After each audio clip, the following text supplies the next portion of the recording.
ओम शांति। 22 फरवरी 2023। बाबा के महावाक्य। मीठे बच्चे, तुम्हें ज्ञान की साकरीन मिली है। साकरीन की वह बूंद है मन मना भव। यही खुराक सबको खिलाते रहो। प्रश्न, सच्ची सच्ची खुश खैराफत कौन सी है? तुम्हें सबकी कौन सी रूहानी खातरी करनी है? उत्तर, हर एक को बाप का परिचय देना, यही है सच्ची सच्ची खुश खैराफत। तुम श्रीमत पर सबको खुशी की खुराक खिलाते रहो। बेहद के बाप द्वारा जीवन मुक्ति की खुराक जो तुम्हें मिली है वह सबको देते चलो। अतीन्द्रिय सुख में रह सबको ज्ञान योग की फर्स्ट क्लास खुराक खिलाना, यही सबसे अच्छी रूहानी खातरी है। ओम शांति।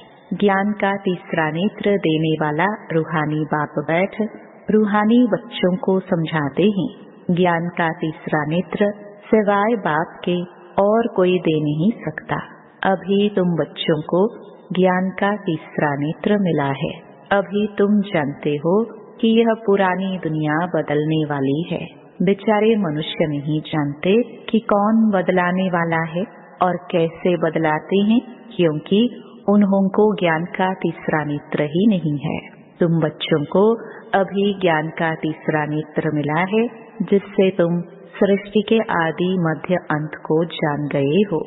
यह है ज्ञान की साकरीन। साकरीन का एक बूंद भी कितना मीठा होता है। ज्ञान का भी एक ही अक्षर है, मन मना भव। सभी से कितना मीठा है। अपने को आत्मा समझ और बाप को याद करो। बाप शांति धाम और सुख धाम का रास्ता बता रहे हैं।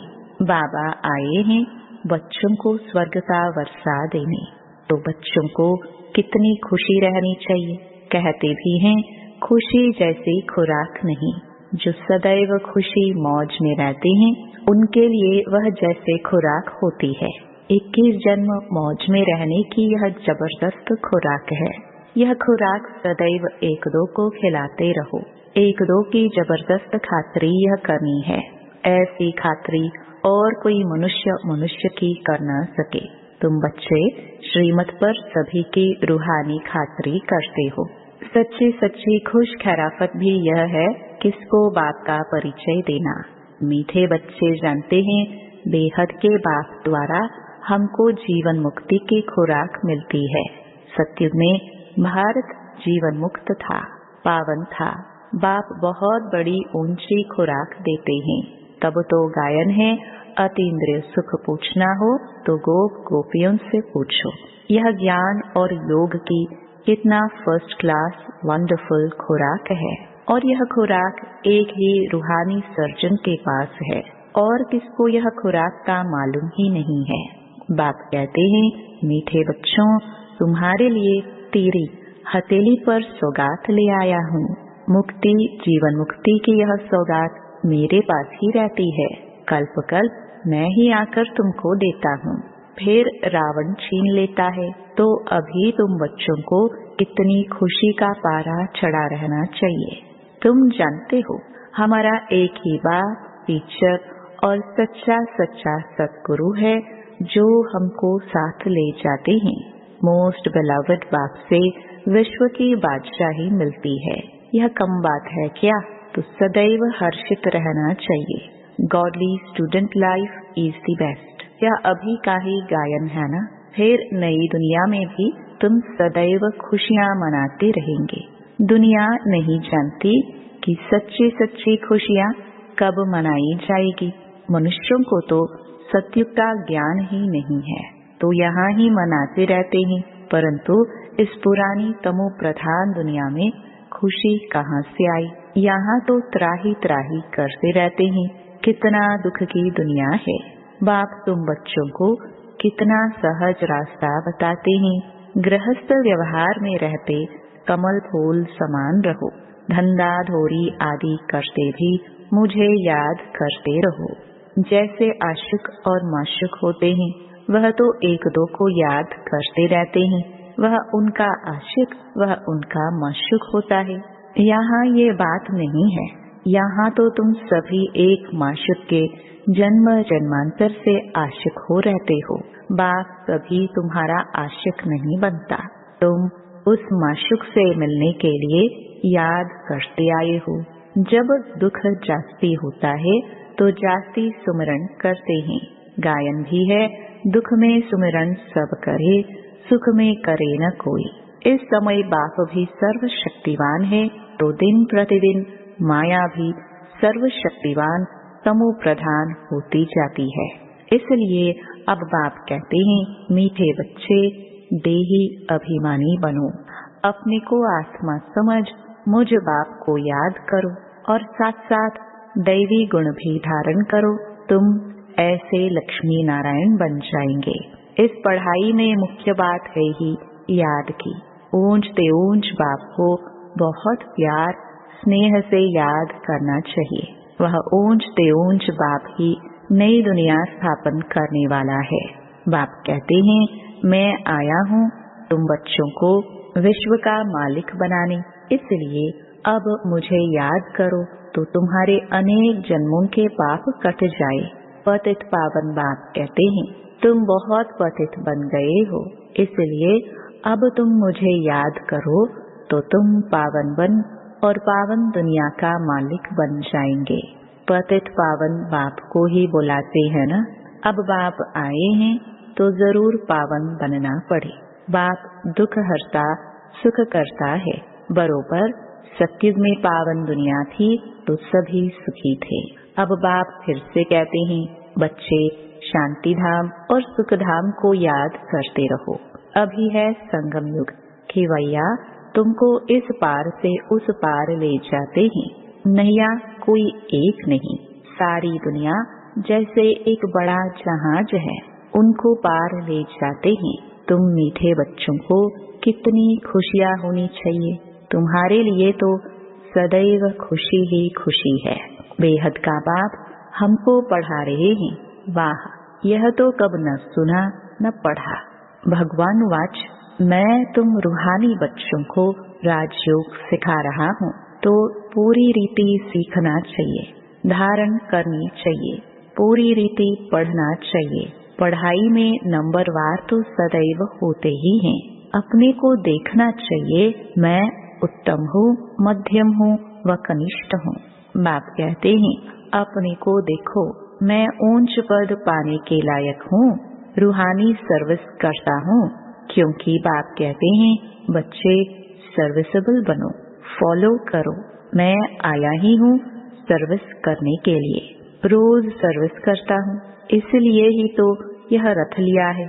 इनका रथ बीमार पड़ जाता है तो भी मैं इनमें बैठ मुरली लिखता हूँ। मुख से तो बोल नहीं सकते तो मैं लिख देता हूँ ताकि बच्चों के लिए मुरली मिस ना हो। तो मैं भी सर्विस पर हूँ ना। यह है रूहानी सर्विस। तुम भी बाप की सर्विस में लग जाओ, ऑन गॉड फादरली सर्विस। बाप ही तुमको सारे विश्व का मालिक बनाने आए हैं। जो अच्छा पुरुषार्थ करते हैं उनको महावीर कहा जाता है। देखा जाता है कौन महावीर हैं, जो बाबा के डायरेक्शन पर चलते हैं। बाप का फरमान है, अपने को आत्मा समझ, भाई भाई देखो। इस शरीर को भूल जाओ। बाबा भी शरीर को नहीं देखते हैं। बाप कहते हैं, मैं आत्माओं को देखता हूँ। बाकी यह तो ज्ञान है कि आत्मा शरीर बिगर बोल नहीं सकती। मैं भी इस शरीर में आया हूँ, लोन लिया हुआ है। शरीर के साथ ही आत्मा पढ़ सकती है। बाप की बैठक यहाँ है। यह है अकाल तख्त। आत्मा अकाल मूर्त है। आत्मा कब छोटी बड़ी नहीं होती है। शरीर छोटा बड़ा होता है। जो भी आत्माएं हैं उन सभी का तख्त यह भ्रुकुटी का बीच है। शरीर तो सभी के भिन्न भिन्न होते हैं। किसको अकाल तख्त पुरुष का है, किसका अकाल तख्त स्त्री का है, किसका अकाल तख्त बच्चे का है। बाप बैठ बच्चों को रूहानी ड्रिल सिखलाते हैं। जब कोई से बात करो तो पहले अपने को आत्मा समझो। हम आत्मा फलाने भाई से बात करते हैं। बाप का पैगाम देते हैं कि शिव बाबा को याद करो, याद से ही जंग उतरनी है। सोने में जब अलॉय पड़ती है तो सोने की वैल्यू ही कम हो जाती है। तुम आत्माओं में भी जंग पड़ने से तुम वैल्यूलेस हो गए हो। अब फिर पावन बनना है। तुम आत्माओं को अब ज्ञान का तीसरा नेत्र मिला है। उस नेत्र से अपने भाइयों को देखो। भाई भाई को देखने से कर्मेंद्रियां कब चंचल नहीं होंगी। राज भोग लेना है, विश्व का मालिक बनना है तो यह मेहनत करो। भाई भाई समझ सभी को ज्ञान दो, तो फिर यह टेव आदत पक्की हो जाएगी। सच्चे सच्चे ब्रदर्स तुम सभी हो। बाप भी ऊपर से आए हैं, तुम भी आए हो। बाप बच्चों सहित सर्विस कर रहे हैं। सर्विस करने की बाप हिम्मत देते हैं। हिम्मते मर्दा तो यह प्रैक्टिस करनी है। मैं आत्मा भाई को पढ़ाता हूँ। आत्मा पढ़ती है ना, इसको स्पिरिचुअल नॉलेज कहा जाता है, जो रूहानी बाप से ही मिलती है। संगम पर ही बाप आकर यह नॉलेज देते हैं कि अपने को आत्मा समझो। तुम नंगे आए थे, फिर यहाँ शरीर धारण कर तुमने 84 जन्म पाठ बजाया है। अब फिर वापस चलना है, इसलिए अपने को आत्मा समझ भाई भाई की दृष्टि से देखना है। यह मेहनत करनी है, अपनी मेहनत करनी है। दूसरे में हमारा क्या जाता। चैरिटी बिगिंस एट होम, अर्थात पहले खुद को आत्मा समझ फिर भाइयों को समझाओ तो अच्छी रीति तीर लगेगा। यह जौहर भरना है। मेहनत करेंगे तब ही ऊंच फल पाएंगे। बाप आए ही है फल देने लिए, तो मेहनत करनी पड़े, कुछ सहन भी करना पड़ता है। तुम्हें कोई उल्टी सुल्टी बात बोले तो तुम चुप रहो। तुम चुप रहेंगे तो फिर दूसरा क्या करेगा। ताली दो हाथ से बजती है। एक ने मुख की ताली बजाई, दूसरा चुप कर दे तो वह आपे ही चुप हो जाएंगे। ताली से ताली बजने से आवाज हो जाता है। बच्चों को एक दो का कल्याण करना है। बाप समझाते हैं, बच्चे सदैव खुशी में रहने चाहते हो तो मन मना भव। अपने को आत्मा समझ बाप को याद करो। भाइयों आत्माओं तरफ देखो। भाइयों को भी यह नॉलेज दो। यह टेव पड़ जाने से फिर कभी क्रिमिनल आई धोखा नहीं देगी। ज्ञान के तीसरे नेत्र से तीसरे नेत्र को देखो। बाबा भी तुम्हारी आत्मा को ही देखते हैं। कोशिश यह करनी है सदैव आत्मा को ही देखे, शरीर को देखे ही नहीं। योग कराते हो तो भी अपने को आत्मा समझ भाइयों को देखते रहेंगे तो सर्विस अच्छी होगी। बाबा ने कहा है भाइयों को समझाओ। भाई सभी बाप से वर्षा लेते हैं। यह रूहानी नॉलेज एक ही बार तुम ब्राह्मण बच्चों को मिलती है। तुम ब्राह्मण हो फिर देवता बनने वाले हो। इस संगम युग को थोड़े छोड़ेंगे, नहीं तो पार कैसे जाएंगे। कूदेंगे थोड़े। यह वंडरफुल संगम युग है, तो बच्चों को रूहानी यात्रा पर रहने की टेव डालनी है।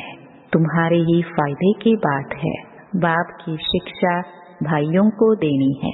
बाप कहते हैं मैं तुम आत्माओं को ज्ञान दे रहा हूँ। आत्मा को ही देखता हूँ। मनुष्य मनुष्य से बात करेगा तो उनके मुंह को देखेगा ना। तुम आत्मा से बात करते हो तो आत्मा को ही देखना है। भल शरीर द्वारा ज्ञान देते हो, परंतु इसमें शरीर का भान तोड़ना होता है। तुम्हारी आत्मा समझती है परमात्मा बाप हमको ज्ञान दे रहे हैं। बाप भी कहते हैं आत्माओं को देखता हूँ। आत्माएं भी कहती हैं हम परमात्मा बाप को देख रहे हैं, उनसे नॉलेज ले रहे हैं। इसको कहा जाता है स्पिरिचुअल ज्ञान की लेन देन। आत्मा की आत्मा के साथ। आत्मा में ही ज्ञान है।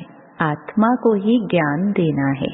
यह जैसे जौहर है, तुम्हारे ज्ञान में यह जौहर भर जाएगा तो किसको भी समझाने से झट तीर लग जाएगा। बाप कहते हैं प्रैक्टिस करके देखो तीर लगता है या नहीं।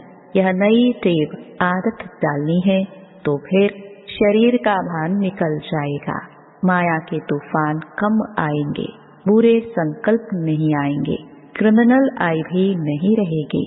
हम आत्मा ने 84 का चक्कर लगाया, अब नाटक पूरा होता है। अब बाप की याद में रहना है। याद से ही तमो प्रधान से सतो प्रधान बन सतो प्रधान दुनिया के मालिक बन जाएंगे। कितना सहज है, बाप जानते हैं। बच्चों को यह शिक्षा देना भी मेरा पाठ है, कोई नई बात नहीं। हर 5000 वर्ष बाद हमको आना होता है। मैं बंधाईमान हूँ, बच्चों को बैठ समझाता हूँ। मीठे बच्चे, रूहानी याद की यात्रा में रहो तो अंतमति सोगति हो जाएगी।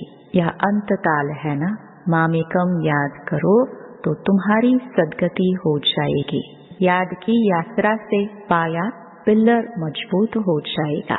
यह देही अभिमानी बनने की शिक्षा एक ही बार तुम बच्चों को मिलती है। कितना वंडरफुल ज्ञान है। बाबा वंडरफुल है तो बाबा का ज्ञान भी वंडरफुल है। कब कोई बता ना सके। अभी वापस चलना है, इसलिए बाप कहते हैं मीठे बच्चों, यह प्रैक्टिस करो। अपने को आत्मा समझ, आत्मा को ज्ञान दो। तीसरे नेत्र से भाई भाई को देखना है, यही बड़ी मेहनत है। अच्छा, मीठे मीठे सिखिरदे बच्चों प्रति माता पिता बाप दादा का याद प्यार और गुड मॉर्निंग।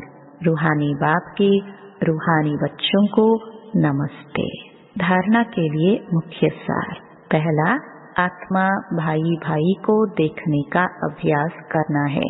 अपने को आत्मा समझ भाई भाई को ज्ञान देना है। महावीर बन इस फरमान को पालन करना है। दूसरा, तुम्हें कोई उल्टी सुल्टी बात बोले तो तुम चुप रहो। ताली 2 हाथ से बजती है। एक ने मुख की ताली बजाई, दूसरा चुप कर दे तो वह आपे ही चुप हो जाएंगे। वरदान, अमृत वेले के फाउंडेशन द्वारा सारे दिन की दिनचर्या को ठीक रखने वाले सहज पुरुषार्थी भव। जैसे ट्रेन को पटरी पर खड़ा कर देते हैं तो ऑटोमेटिकली रास्ते पर चलती रहती है, ऐसे ही रोज अमृत वेले याद की लकीर पर खड़े हो जाओ। अमृत वेला ठीक है तो सारा दिन ठीक हो जाएगा। अमृत वेले का फाउंडेशन पक्का है तो सारा दिन स्वतः सहयोग मिलता रहेगा और पुरुषार्थ भी सहज हो जाएगा। जो सदा बाप की याद और श्रीमत की लकीर के अंदर रहने वाली ऐसी सच्ची सीताएं हैं, उनके नस नस में एक राम की स्मृति का आवाज रहता है। स्लोगन, बाबा की मदद को कैच करना है तो बुद्धि को एकाग्र कर लो। ओम शांति।